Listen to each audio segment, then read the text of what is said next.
chers abonnés, mesdames et messieurs, bonjour.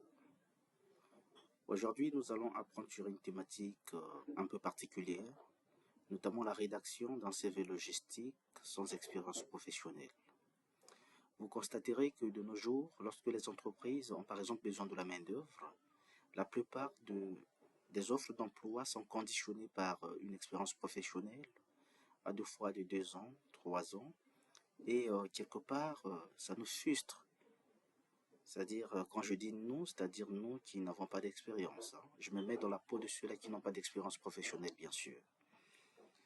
Et donc, restez scotché aujourd'hui, vous allez apprendre pas à pas comment rédiger un CV sans expérience professionnelle. Alors, j'espère que vous m'avez déjà reconnu par ma voix. C'est toujours votre humble formateur, Didi Chance Ambia, expert CEMAC, consultant international et coach de carrière en gestion logistique et transport. Alors, par rapport à notre thématique, nous pouvons poser la question suivante. Comment rédiger un CV en qualité de logisticien sans expérience professionnelle? Donc, tout au long de cette vidéo, nous serons guidés par cette interrogation. Comment rédiger un CV en qualité de logisticien sans expérience professionnelle? Et donc, pour ce faire, je vous invite sur l'application Word. Alors, vous avez une feuille Word. Alors, tout d'abord, il faut comprendre qu'un CV est structuré en deux parties. D'un côté, nous avons la partie en tête et de l'autre, nous avons le corps du CV. Et donc, pour préparer mes deux parties, je vais dans l'onglet Insertion, ici, onglet Insertion. Je viens au niveau de forme. Je vais tracer une ligne comme pour diviser ma feuille en deux parties.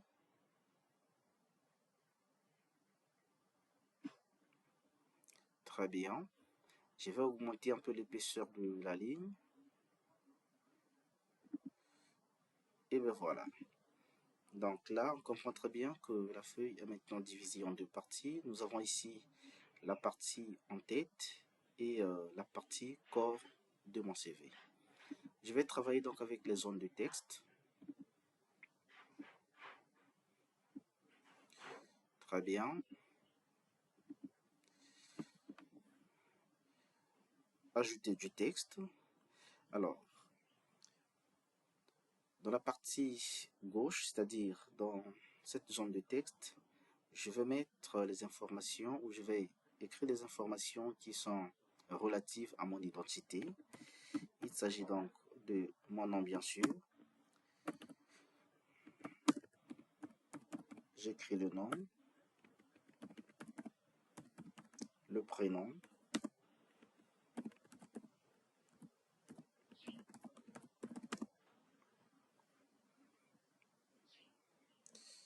voilà, il y a aussi la date de naissance, c'est toujours important de mettre toutes ces informations.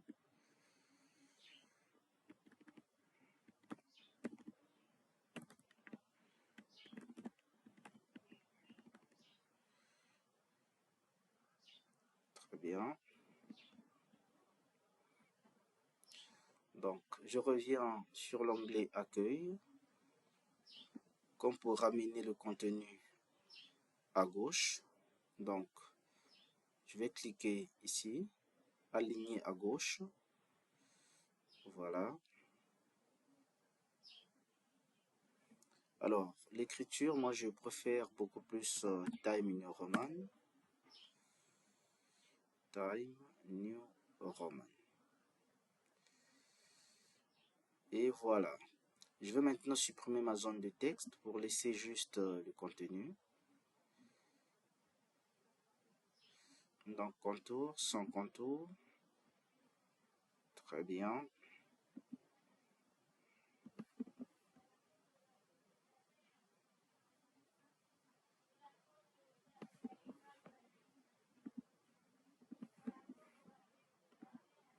Ok. Voilà, vous allez constatez qu'il y a une information très capitale que je n'ai pas encore mentionnée. Il s'agit bien évidemment de mon numéro de téléphone plus mon adresse mail. Donc j'avais préparé quelques icônes, question de créer un truc un peu plus joli. Donc c'est cette icône que je vais utiliser. Voilà, je viens ici, toujours dans ma zone de texte.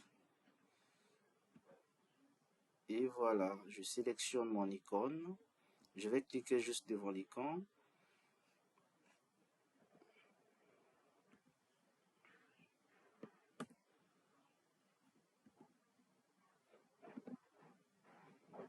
Et donc le numéro de téléphone, je prends le 00 242, le 06 828 79 15.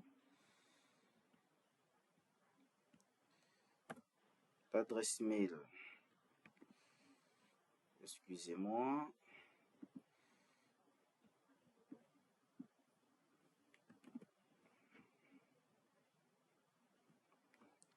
Bon, je vais d'abord supprimer pour que ça soit beaucoup plus visible. On y a 01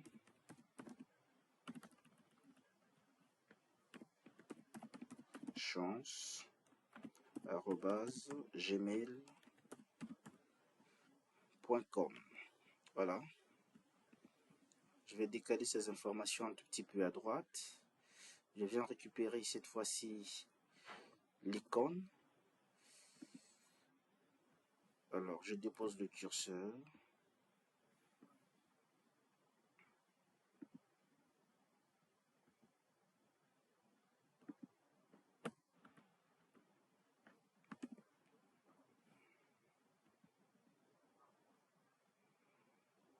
Bon, je vais créer, pour me faciliter la tâche, une autre zone de texte qui va donc abriter les informations concernant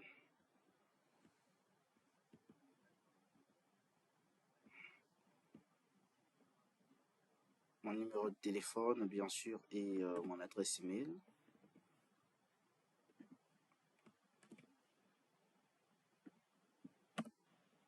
Voilà. Là, c'est trop. Très bien.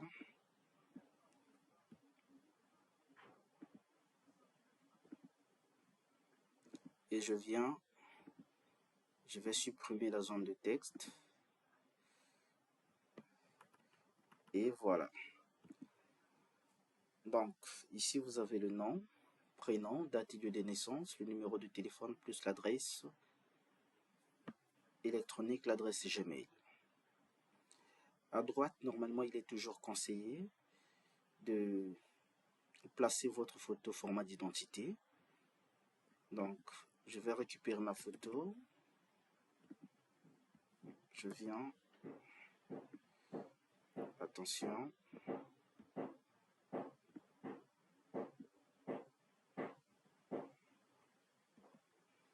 Voilà, je place ma photo déjà.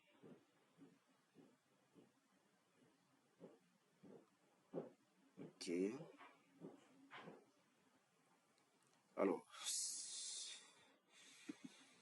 pour rendre cette partie beaucoup plus attractive, je vais donner mon identité professionnelle. Donc, je crée une autre zone de texte juste en dessous de ma photo. Là, j'écris logisticien. Voilà, n'oubliez pas l'écriture, c'est Time New Roman. La taille, c'est cette fois-ci, comme il s'agit de mon identité professionnelle, je vais augmenter un tout petit peu la taille. Je vais donc laisser ça à la taille 16. Alors, je viens, j'enlève la zone de texte, je vais supprimer cette zone de texte. Et voilà, petit à petit, on commence à avoir un rendu un peu professionnel. Je vais augmenter l'épaisseur de la ligne séparatrice. Et voilà. Excusez-moi, voilà. Nous avons donc la partie en tête de notre curriculum vitae. Alors, on a donc fini avec la partie en tête. On a fini avec la partie en tête. Bon, si vous voulez encore que cette partie soit beaucoup plus jolie, vous pouvez jouer avec la partie de votre identité. C'est-à-dire ici, par exemple, vous tabulez juste après votre nom. Vous tabulez également après votre prénom. Voilà. Je dépose. J'appuie sur la touche Tab à 2 reprises. Je dépose également devant le numéro de téléphone. Bon, ici, comme c'est dans une zone de texte, je vais tout simplement faire déplacer la zone de texte. Voilà. Et donc, il s'agit des informations que nous appelons par état civil. Donc, je vais colorer ça en bleu. Je mets en gras, j'augmente un tout petit peu la taille 14.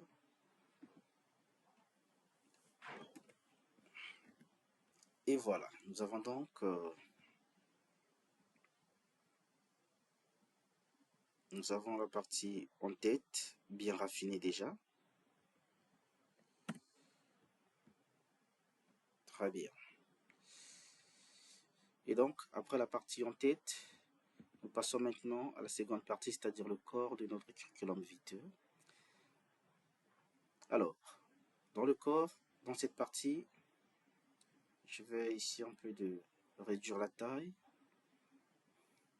Ici, normalement, il est conseillé, si vous avez une expérience professionnelle, de commencer par l'expérience professionnelle. Donc, j'écris ici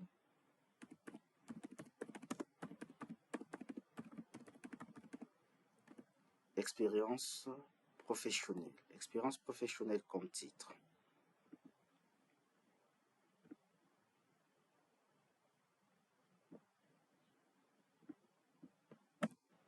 Voilà. La taille, c'est toujours 12, taille minimum romane. Moi, je prends la taille 14. Expérience professionnelle. Comme ici, le titre état civil est coloré en bleu, je vais donc reproduire la mise en forme. Expérience professionnelle. Alors, nous savons très bien que nous n'avons pas d'expérience professionnelle. Qu'est-ce qu'il faut mettre ici? Rien du tout. N'inventez pas, parce que si il arrivait que l'entreprise vous rappelle après avoir déposé votre CV, on va vous questionner, on va vous interroger par rapport aux différentes informations mentionnées sur votre CV. Donc ici, n'inventez rien. On n'a pas d'expérience professionnelle, on ne peut pas aussi mettre ce titre sur son CV. On va donc remplacer l'expérience professionnelle par le domaine de compétences. J'écris domaine au pluriel. Domaine de compétences. Alors, domaine de compétences, je vais énumérer quelques points. Voilà.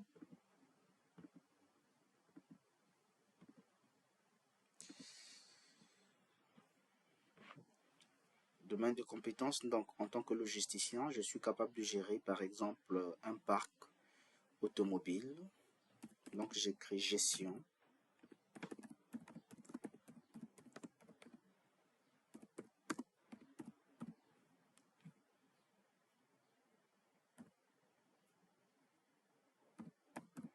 La gestion d'un parc automobile.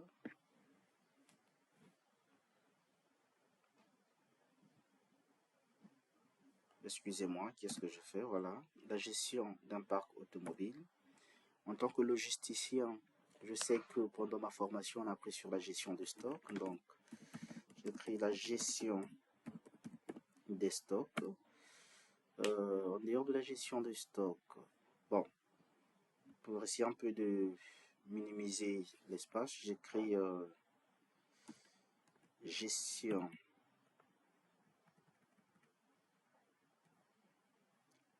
des stocks, gestion des approvisionnements.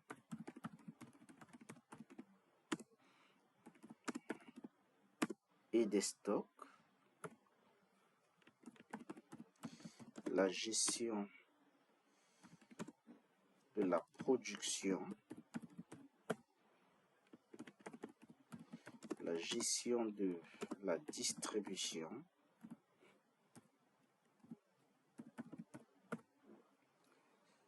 vous mettez tout ce que vous avez appris pendant votre formation en transport et logistique, ce qui peut bien évidemment capter l'attention du recruteur. Nous avons aussi le commerce international. Nous avons le commerce international. Voilà, nous avons douane et transit.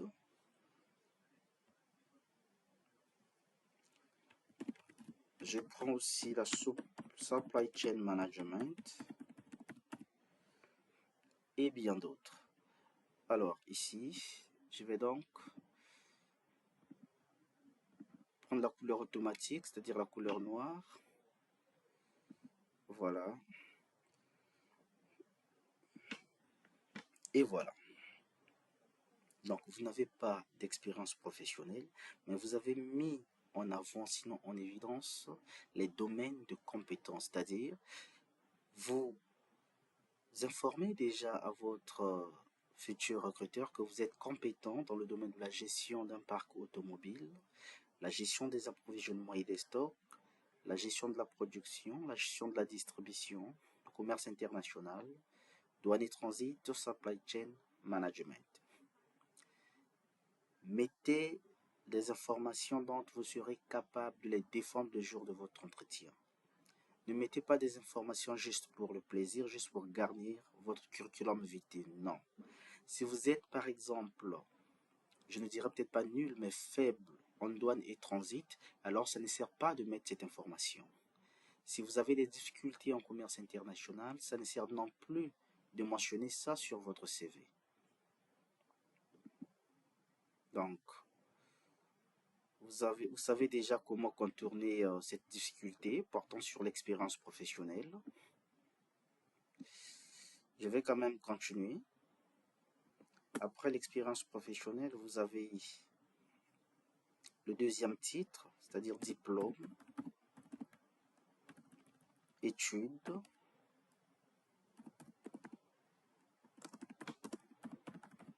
et diplôme obtenu.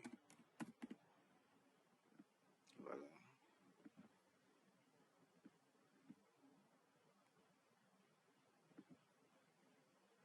Études et diplôme obtenu.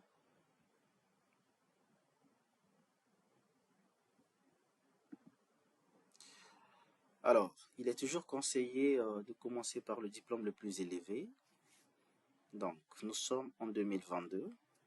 Si par exemple vous avez validé votre licence en 2021, il est toujours important de préciser l'année académique. Je mets donc 2000, année académique 2020, 2021.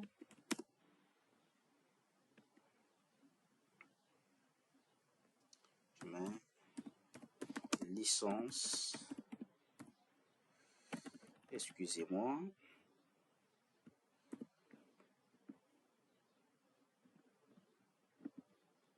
Voilà, licence.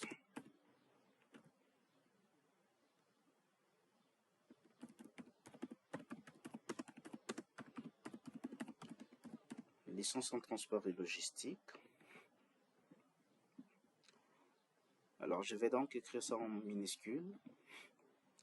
Licence en transport et logistique, virgule, A. Préciser l'école ou l'institut. À l'institut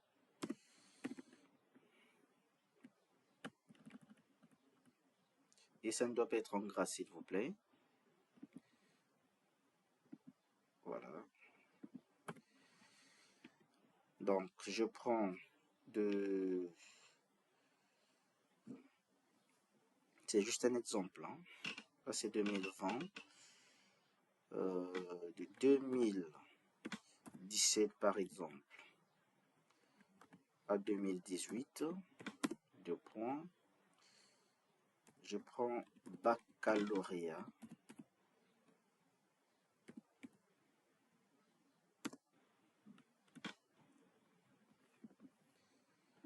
Baccalauréat d'enseignement général. Je précise la série. Série scientifique, par exemple.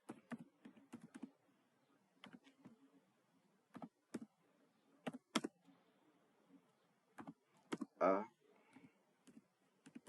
Je précise l'école.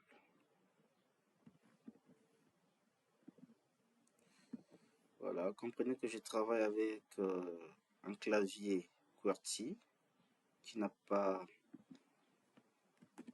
d'accent. Attention, la page n'était pas encore enregistrée. Et je prends par exemple de 2012 à 2013 le brevet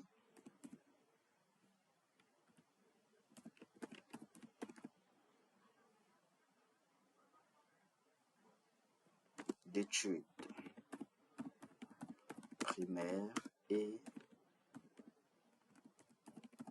élémentaires, BEPC, je précise également l'école. Voilà. Donc, après avoir mis toutes vos informations concernant les études et diplômes obtenus, après cette partie, notamment si vous avez aussi une certaine compétence en informatique, notez par exemple compétences en informatique. Voilà, je vais reproduire la mise en forme. Voilà. Très bien. Compétences en informatique. Ici, vous pouvez tout simplement utiliser les puces. De la même manière que vous avez fait au niveau domaine de compétences. Donc,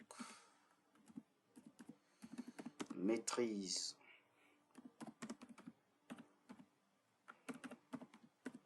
du pack Office.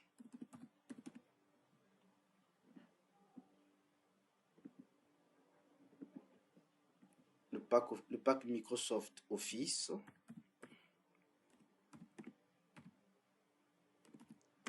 Maîtrise du pack Microsoft Office.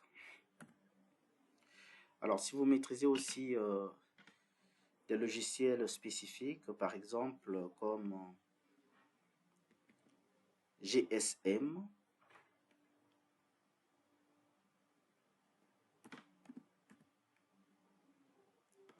GSM qui signifie gestion des stocks modulaires. La gestion des stocks modulaires. Je mets également Internet, c'est toujours important. Ou soit, voilà, gestion des mails, parce que c'est toujours important. Gestion des mails. Et bien d'autres. Donc, au niveau de compétences en informatique, mettez tout ce que vous savez en informatique. Donc, dans le domaine informatique, si vous avez la parfaite maîtrise des différents logiciels, de quelque nature, il est toujours important de les mentionner parce que ces logiciels peuvent s'avérer bien évidemment utiles à votre future entreprise. Donc, on peut bien évidemment vous contacter par rapport à une petite information que vous avez mentionnée sur votre curriculum vitae. Et donc, après la partie compétences en informatique, naturellement, on doit parler des loisirs. Donc, je préfère vie associative et loisirs.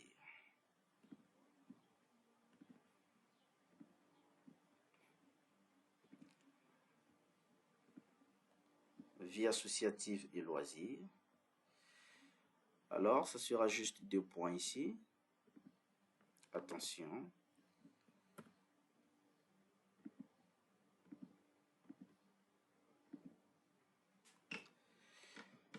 Voilà, vie associative. Pourquoi? Parce que il s'agit de voir est-ce que vous avez cette culture de vivre, par exemple, vous avez un esprit d'équipe, parce que faire partie d'une association est une preuve, voilà, que on a l'esprit d'équipe, on peut vivre ensemble avec les autres.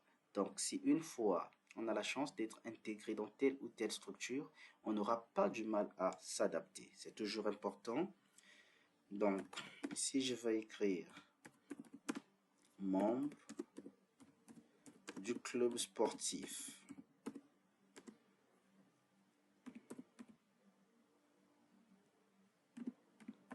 Académie Sport, voilà, membre du club sportif, Académie Sport. Loisirs, je vais combiner la lecture, virgule, voyage et bien d'autres. Alors ici aussi ça doit être coloré en noir. Excusez, c'est parce que la page n'était pas encore enregistrée. Alors, mes très chers abonnés, mes chers logisticiens, voici donc en quelques minutes un CV qui peut bien évidemment attirer l'attention d'un recruteur. Donc, en tant que finaliste en gestion logistique et transport, sans expérience professionnelle, je mets en avant mes domaines de compétences comme pour informer déjà le recruteur que bien que je n'ai pas d'expérience professionnelle, mais je suis compétent dans tel ou tel domaine. Donc, si dans ces domaines, vous avez besoin d'une ressource pour le compte de votre entreprise, alors tenez-vous droit, je suis bien placé. Après l'expérience professionnelle, vous avez études et diplômes obtenus. N'oubliez pas de préciser les années académiques, c'est toujours important. Cette partie va permettre donc au recruteur de voir si vous avez par exemple un parcours éloquent, c'est-à-dire un parcours brillant. Parce que vous imaginez, vous avez par exemple validé votre licence en 2021, mais le bac, vous l'avez validé ou obtenu en 2010. Ça donne quand même de la matière à réfléchir. Donc, vous avez le bac et 10 ans plus tard, vous validez votre licence. Il y a un problème, franchement. Parce que le parcours normal, c'est 3 ans. Mais au lieu de 3 ans d'écart, votre CV fait montre de 10 ans d'écart.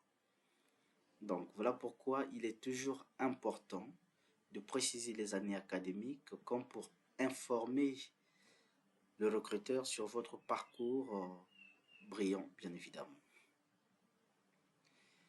Compétences en informatique. Vous savez, aujourd'hui, si on ne maîtrise pas l'outil informatique, si on ne maîtrise pas la langue anglaise, on est considéré comme un semi-analphabète. Donc, il est toujours important d'apprendre des logiciels qui vont de pair avec votre domaine de compétences. Vous êtes finaliste en transport et logistique. Oui, aujourd'hui, nous avons notre bibliothèque mondiale, qui est bien évidemment l'Internet.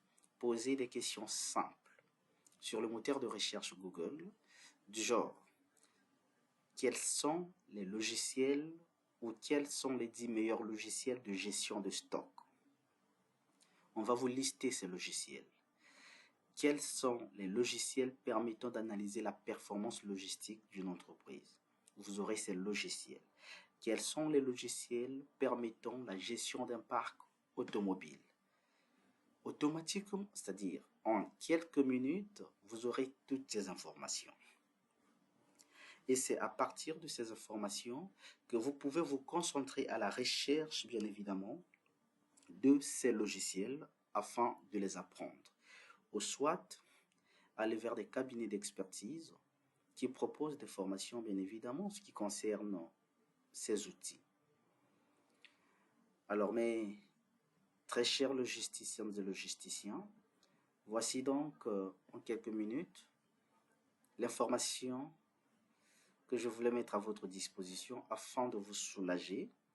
Donc la partie la plus intéressante de cette vidéo, c'est bien évidemment le domaine de compétences. Ouais, il y a une chose qui me vient à l'esprit. Vous allez constater que j'ai oublié de préciser si je suis bilingue ou pas. Je vais donc ajouter cette information, autant pour moi. Voilà, je prends le logo que j'avais déjà, l'icône que j'avais déjà préparé.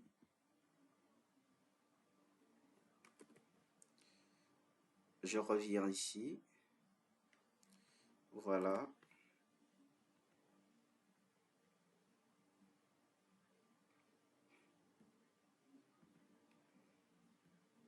Excusez-moi.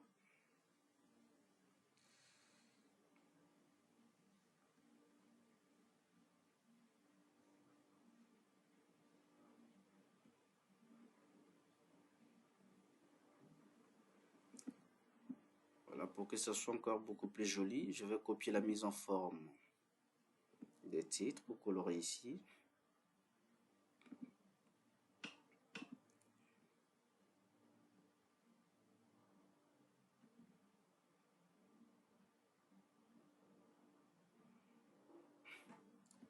Très bien, vous avez l'icône qui précise que je suis bilingue, puisque vous voyez déjà français-anglais. Donc, en quelque sorte, voilà. Donc, en quelque sorte, je suis un logisticien bilingue. Regardez comment est-ce que le recruteur va lire mon CV. Alors, on regarde d'abord l'image, oui, mais il se nomme comment? C'est Ambia, il se prénomme comment? Didi Chance, il est né, oui, il est encore très jeune. Voilà, il possède quand même une adresse Gmail. C'est très bien.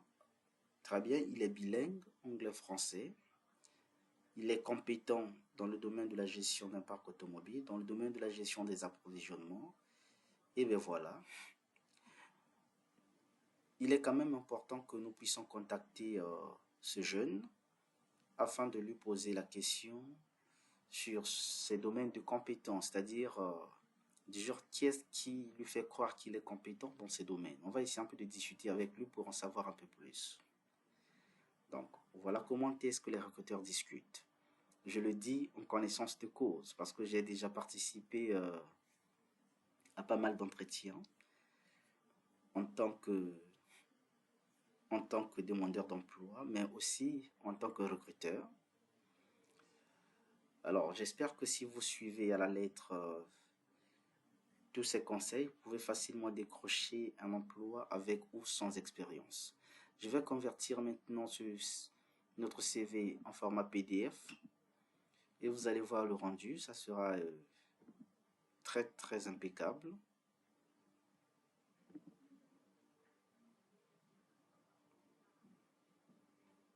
Et voilà. Très bien.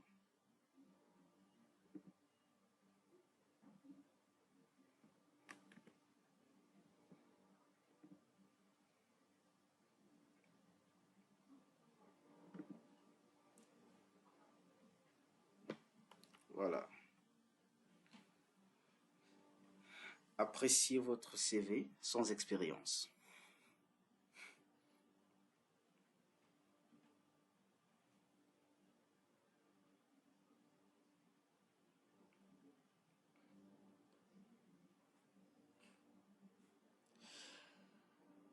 Alors, mes très chers logisticiennes et logisticiens, j'espère que vous avez aimé. Je tiens à rappeler que c'est votre humble formateur, Didi Chansambia. Et donc, si vous voulez que nous puissions continuer à produire de tels contenus, je vous invite tout simplement à vous abonner massivement. Voilà, massivement, abonnez-vous massivement. Question de m'encourager à vous apporter encore plus. Je tiens à rappeler que vous êtes sur la plateforme YouTube Académie des logisticiens qui propose des formations, des tutos, voilà, répondant aux préoccupations de notre domaine de prédilection, le transport et la logistique, le commerce international également. Et donc, merci pour votre confiance et merci d'avoir suivi cette formation du début jusqu'à la fin. Vous avez la possibilité de me contacter directement via WhatsApp par le 00242 06 828 79 15. Alors, je vous aime très bien. À très bientôt. Merci.